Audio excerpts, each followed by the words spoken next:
Everybody, my name's Matt Austin. I've got our chief meteorologist, Tom Sorrells, the most popular man in the building here at News 6 in Orlando, as we're wanting to give you a little bit of an update on Hurricane Ian here. It's all the focus down here, not just in the southeast, but really across the country. Everybody paying very close attention. We've got Yeah. new updates coming in. And Tom joining me here. So, Tom, as we sort of wait for everything, I know we're streaming on Facebook and YouTube right now. If you have any questions for Tom Sorrells, he can see your questions and your comments. I can see them. We'll bring them up on the screen. And Oh, this is over here just, on the right-hand side? yeah, you should be able to see them right there on your screen, Tommy. So if you see one that you want to highlight, let me know. I'll bring that up. And So far, no one. not yet. We're just getting up. We got a lot of people watching already, but we're just kind of getting up Cool. to speed as everything gets aggregated here because everybody is going to want this update. So just give me your overall feeling as we're waiting for everybody to join us here. Are you worried? Because you don't often get worried, and I can get a little twinge of nervousness with this particular hurricane. Yeah, I don't love it. I don't love I love the entire state of Florida. There are pockets that I don't like, but for the most part, I love Florida. I love the weather. I love the critters. I love everything about Florida. I mean, I love the sand. I love the water. I love it all. And then some of my favorite places on the planet are over there on the Gulf Coast, like all of Sarasota County. I mean, how much do you love Siesta Key? Oh, it's gorgeous over there. Yeah, How much do you love St. Petersburg Beach, Clearwater? Good Lord. I mean, there's one of my these favorites. places are just wonderful. So as far as you're not too concerned, you Yeah, so should be. we've got some worries, we've got some nervous, and then yeah, we've got Judy saying I guess she's Julie not too going, concerned. not too concerned. Well, okay, Judy, good for you. You should be. Because if it were jog back when we did Hurricane Matthew back in 2016, we had a Category 4 storm sitting right off of our coast, and the little wobbles saved us. It got so close to eating into the Cape, wobbled out about 10 or 15 miles, and the 140-mile-per-hour wind stayed offshore. And we ended up with like 60, 70-mile-per-hour winds on land. And we didn't lose condos. We did not lose our piers.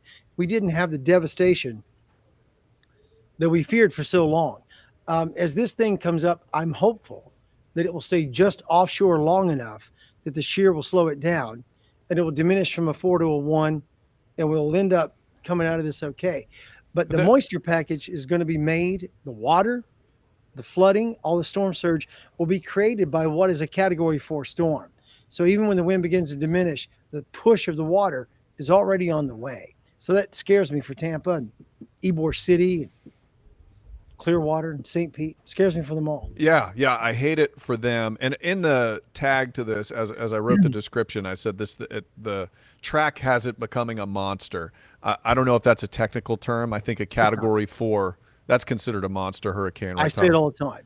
Yeah. Meteorologically, no, it's not a technical term, but between Floridians, yeah, you know what a monster is. It's a big one. Yeah, for sure. And so we're good to go. I think clickorlando.com. We're on Facebook right now. YouTube, I can see your comments. Tommy can see your comments as they're coming in. So sort of, can you show us the track of this thing, the latest Yeah, let's track? go. Let's get it. What you're looking at right now is a widened out tropical satellite and radar together. We'll move on, get this sucker going. October tropical trends. This thing's coming right out of South Cuba, right south of Jamaica. This is so prototypical. So prototypical for this time of year. Here's your water vapor loop. And I love this shot because it shows it very well. South of Cuba, erupting on the right-hand side with the big moisture. And as I push the button, we widen the view. See up north, see that swath of dry air from Memphis, Atlanta. That's the leading edge of the cold front that this thing is not going to totally hook up with. The frontal boundary comes down, a little trothiness here. It senses that break. See how it's slanted? It senses that break in the atmosphere and races toward it until it misses the hookup. And the low driving that lifts away, and the storm's going to slow down. Here's the 8 o'clock advisory that just came out, Matt. You were on with us for the 6 o'clock newscast tonight. So you know that the 5 o'clock advisory had it as a Cat 2. Wind speeds of 100, that remained the same, but the pressure has dropped a little more, down to 965, which means pressure's dropping, wind field's going to increase. So tonight for the 11, they'll find higher wind. They will. It'll be higher than 100 miles per hour at 11 o'clock if the pressure's that low. Here's the path of projected movement you were just asking about. Okay, becomes a Category 3 storm before making landfall overnight tonight into Tuesday morning. This thing is continuing to intensify rapidly. Still a very super dangerous Category 3 storm by 2 in the morning. Then it crosses western Cuba, maintains Category 4 status all the way up just off the shoreline there of Tampa. Now, remember, I just showed you that cold front and the trothiness and how it's going to miss the hookup. Low lifts away, and so it misses its engine and it slows down right there between Thursday morning at 2 a.m. is a Category 3. It barely inches along the shoreline there, just west of Tampa, for almost 12 hours. So That's crazy, Tom. Like, crazy. that is a really scary thought for somebody in Tampa. They could be dealing with serious hurricane winds and rain for 12 hours in the Tampa Correct. area? Or maybe longer, because see, it starts as a 3 and reaches out there, and you're under it for 12, 18 hours. Copious amounts of rain, pummeling that coast side, funneling water back in. Now, as it's approaching, wind will all be coming from the east, draining Tampa Bay a little. The flooding is going to be brutal, Michael. And as it goes up, pushing all that water back into Tampa Bay, it's going to rush that place with a storm surge that could go way up. Now, they were talking earlier today, 5 to 8 feet. It could go a lot higher than that.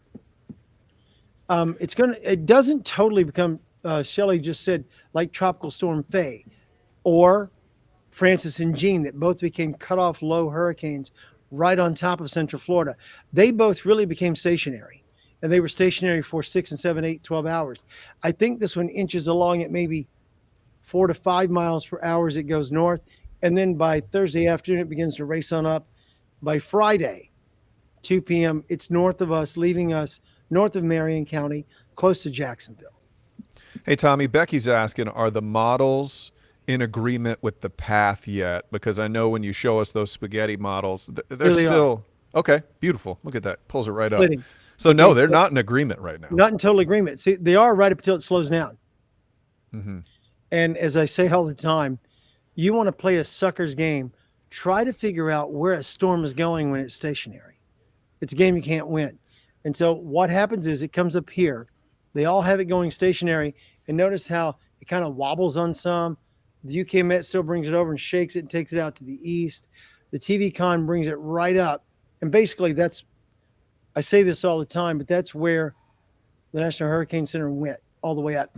Oh, Port St. Lucie's wanting to know about West Palm. You guys are going to luck out a little bit. You'll have onshore flow for days on end, I believe, in West Palm, and you may get some coastal flooding. But I don't think you get the worst of the wind. I think you do okay. Ocala is going to get inundated with wind, Frank Peters, inundated with wind and rain. If it goes on the track they have it on right now, you guys get heavy wind, you get Category 1 wind, you get 18 inches of rain out of this, maybe more. Did you say 18 inches of rain? Could be 12, could be a foot of rain, Good could be 2. gracious. It slows down and rains up there for a day and a half. Dude, it gets crazy. It gets crazy. Like with Tropical Storm Faye, we got 30 inches of rain in about 3 days. Yeah, that's so we insane. don't want it to stop. We want it to keep going. And it looks like at one point after it stops, it just cruises right through. How confident are you, Tommy, in that one area where you say, I get confused as a layman when you say trophiness and shear and all that. Mm-hmm. Is that something like what's your percentage chance of it slowing that thing from a 3 to a 1? Because everybody's worried. If it sits there long enough, the wind at the upper levels starting to come in from the northwest will beat it up on the western side, and it'll start to rip the top of it off. It'll kind of tilt. It'll become weaker.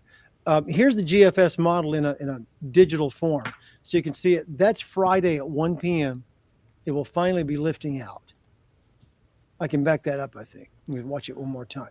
Here's all the computer models together, and then I've got the digital version of the GFS so you can watch it roll in.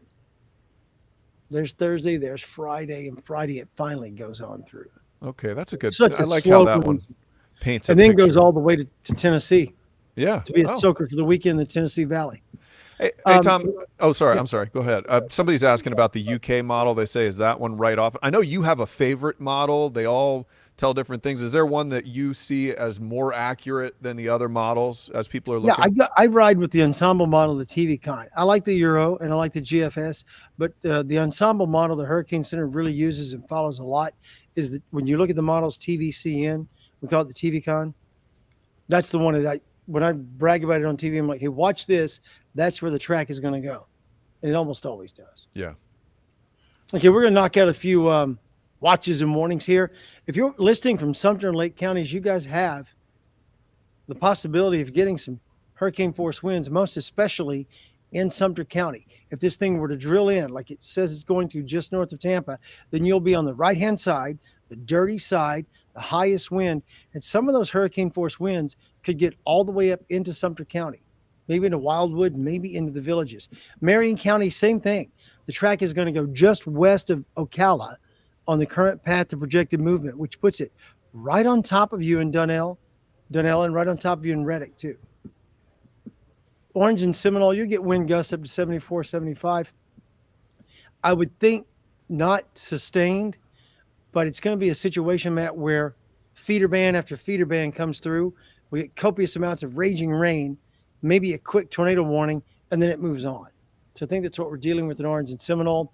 Osceola, Polk counties. Polk County could really get whacked if this thing were to come in south along that line, just south of that forecasted trajectory from the National Hurricane Center. Then it could really put high wind all the way into Bartow, Frostproof, Haines City, Lakeland even could really get rocked by this. Flagler County, your biggest threat is going to be flooding, storm surge problems, because this storm stays south of you for so long that the persistent onshore flow is coming over the water of the Atlantic and pulling water in. So your storm surge problem is not with the eye of the storm, it's with the onshore flow, a couple 150, 200 miles away from the center. Onshore flow just pounding northern Volusia and all of Flagler County could really pile up the wind. Of course, the rip currents will be for real, but no one's going to be getting in the water over the course of this thing. Hope not. That I would would be a think bad idea. not. If you get in the water, you're silly. Do not do that. I suppose surfers will be out tomorrow. Yeah, for sure. Okay. Hey, Tommy, some people, sorry, I know I'm a little bit scattered because so many questions are coming in at one time. We got a ton of people watching you and asking questions. So as you kind of go through this map, because people are coming from all over the place, does this remind you of Charlie? A lot of people are commenting. Friday night, I was trying to make people understand that this could be a monster storm and it was projected to come right across the state, which the European still does that. The Euro model, you just saw it, brings it right in over and out to the Atlantic. Put Charlie's path and our projected path. If that doesn't get your attention, nothing will. Please make plans this weekend to prepare. And someone lit me up on Twitter like, you said that as if it's going to happen that way. No, I didn't. No, you didn't. No. That. I'm just saying, oh my gosh, look, this is the projected path. And look at Charlie's path. And you remember the damage. Make your plans. Take care of yourself. Anything could and will still happen. So it doesn't remind me of Charlie in the way that the whole cone is sitting there and it's going to go to the right of the cone, although it could. So we'll see what happens. And I would think that Charlie didn't slow down. It just did nothing but speed up. We had a cold front to the north waiting on it to save us. We thought the cold front was going to come down and push it well east. We know the cold front's coming. We think the hookup is not going to happen. That's why this one stalls. Charlie raced through here at 50 miles an hour forward progress. It was in Orlando 1 hour and in the Atlantic the next. Yeah, and when it got to us, it still had a decent amount of steam. Did a ton of damage. It had 90 mile per hour winds. Again, hurricanes cut in half over land in about 6 hours. And Charlie was going so fast it didn't take 6 hours. Yeah. Tommy, you've talked on air a bunch about the size of this particular storm. We've got David asking how wide this thing is. About 400 miles. 400 miles wide. From one feeder band to the far right feeder band is about 400 miles wide. Earlier today, tropical storm force winds last night were out 75 miles from center. Today they were out to about 90 or 110 miles from center. So it has increased its width. Just the feeder bands are out really wide, but the tropical storm force winds are out pretty wide now too. And is it possible as that thing strengthens into a category 4, I know you've talked about before, like how they wind up into more of a concentrated beast, sort of like, I don't know, I think Andrew was like that, where it was more tight. Charlie and Andrew are both little balls of hate. Yeah. I don't see that happening with this. This is a bigger storm, I think. It's just going to stay bigger. It's going to be a physically bigger storm. Yeah, wider. It's already looking wider on the wind charts to me. think that's where we're going with this. It's going to be a big, wide fill up. It's not going to fill up the entire Gulf, but it's going to be big on the Gulf Coast. Here's an interesting one, Tom. And I was talking to somebody about this today. So, say you live in Tampa and you want to get out of there. Where would be a good place to go? Because, I mean, if you head into Central Florida, you're still going to be touched by stuff. You're going to be in the danger zone. If you go up to Georgia and Tennessee, you could be hit with some flooding. So, where would be the optimal place to go grab a hotel room for a couple of days? And I'm always hesitant to say that because we had very documented experiences when not the University of Cincinnati, but the Bengals were over there to play Tampa Bay, and they evacuated to Orlando and got crushed. And they would have been better off to have stayed in Tampa during Hurricane Charlie. Back in 1989 with Hurricane Hugo, we had people evacuate from Myrtle Beach to the town of Florence, 75 miles inland, and a tornado ripped the roof off of the hotel they were staying in. They'd have been better just to hang out at the beach. So you never know. It's again a fool's errand sometime because a hurricane's on a point. But I would say just get inland, or if you're close enough to high land where you won't flood and you're in a decent structure, I would just bunker in at home. I would evacuate to my own home. I would never leave here. I live far enough inland. Yep. You know, you do too, that our houses were built out of brick, out of cement brick. And so I'm not in a frame house and my roof is tied on pretty well. We'll stay. If that same structure was on the immediate water, I would leave it in this storm with that storm surge coming to Tampa. I wouldn't want to ride out that storm surge within reach of that water. About 300,000 people are in an evacuation zone right now near the Tampa Bay area. So if you live there, you need to plan on getting the hell out because it's going to be a rocky couple of days, especially if that thing does in fact stall. Mike's asking, does shallow water cause weakening? It depends, Mike, on how warm that water is. Back, what year was that? 2015? No, 2005. When Katrina came across the southern part of our state, it came right across the swamps. And I kept thinking, well, it's going to be over land for 4 or 5 hours.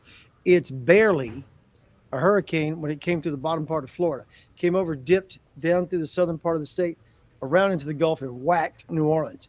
And of course, we all know what happened in the Gulf. It became a monster. Yeah. And then weakened a bit right as it made landfall. But when it came through southern Florida, over the swamps, it never fell below Category 1 status because the swamps were putting off enough moisture, enough energy that it continued to rock. So the shallow water won't help you out if it's hot. Now, if the shallow water is cooler, if you're in some shoals that are suddenly 78 degrees, you need a temperature of about 82 to maintain 80 to 82 degrees to maintain your tropical storm growth. If you hit a shoal or something that had 78, 77 degrees or an upwelling of colder water, you'd be good to go. But where this storm is located right now is the warmest water in the entire Atlantic basin is right here, south of Cuba, coming right over into the southern Gulf of Mexico, right there in the Florida Straits. So it's going to go through 88, 90-degree water, and the water's pretty deep. We've not had a system go through there yet. If another system came through there next week, chances are some of that water would have been stirred up by Ian and beaten up, stirred around, might make a difference. But nothing has changed this water. This water is warm at the top. It warmed down to about 100 feet. It's hot. Yeah, it's jet fuel for these things. Natasha has an interesting question for you, Tom, and I've wondered this myself. Any chance for this thing to become a Cat 5, and then she's got an emoji with swirly eyes? And, kind of scary. It could. And here's the truth. It's progged or forecast by the models to attain Category 4 status. The models do a fantastic job of the track and a so-so job on the strength. So we believe it will be a 4. Sure, it has a chance to go 5. It sure could get big because it's going to continue to rapidly intensify. If it, I'll talk about this, Steve. That's a great question. Why has this been so hard to predict? They all are, for the most part. There's not an easy hurricane they all to predict. Huh? It's not an easy gig. I'm telling you. It's not. The only thing that you see now more than ever is that you see the models and more discussion of the models now more than ever. And that's because of this, because of social media and people posting who don't know what they're doing, posting about the models. And Mhm. so when you get that going and you have so many people on Facebook, Twitter, YouTube, TikTok reposting things they don't know about, they almost always go, "Oh, look at this model. It could kill us all." And then we have to come on and show the models ourselves. I would love to not ever show the models. I'd love to just stick with what the Hurricane Center's put out as a track and say this is the determination and here's your cone. Pay attention to the cone. If you're in the cone of concern, it could still get you without having to show you 32 models and explain each one. It gets Yeah. to me And people a who are challenge. unscrupulous, who are just these kind of armchair meteorologists, they'll get online, they'll put a thumbnail, and they'll take the one track that maybe looks the worst, and they'll use that to try to generate clicks. Hey, Tommy, some people, we have an insane amount of people joining us right now. We've got Okay. thousands watching us live. Some of them just joining us asking to show that track again. Would you mind throwing that Yeah, let back me up? back it up. Let me start right here. We already talked about the October trends and how typical this is. If you're just now tuning in, we'll do this again for you. It's no big deal. I mean, I'm here all night. So I've got time for you. My next cut in is 9 o'clock. This is just the sequence we put together for the match show here. Yeah, impact on Gainesville for Saturday's game. My fear on that one is that if this eye goes over Gainesville, there'll be so much canopy damage, they won't be able to get the team in. Isn't it? Is it Eastern Washington? It's Parents Weekend this weekend. I know for sure. I You have a got to baby know this, gator. Tommy. You have a gator. I Yeah, don't I'm know who saying I that have a baby gator in my family. I think it's Eastern Eastern Washington. Washington. We're supposed to be there. I have great tickets for Parents Weekend.